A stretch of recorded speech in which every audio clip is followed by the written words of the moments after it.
Shandy Aulia diperiksa soal dugaan endorse judi online.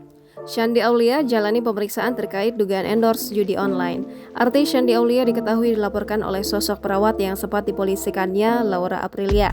Lantas pada Kamis 4 November 2021 didampingi sang kuasa hukum, ia mendatangi Polda Metro Jaya. Ditemui setelah pemeriksaan, Shandy Aulia mengungkapkan pemeriksaan berjalan dengan baik. Ibu satu anak ini memilih untuk mempercayakan kasusnya pada sang kuasa hukum dan tim. Hal ini disampaikan dalam video yang diunggah di YouTube KH Infotainment pada Kamis 4 November 2021. Lantas, Shandy Aulia menjalani pemeriksaan selama 4 jam dan dicecar 13 pertanyaan.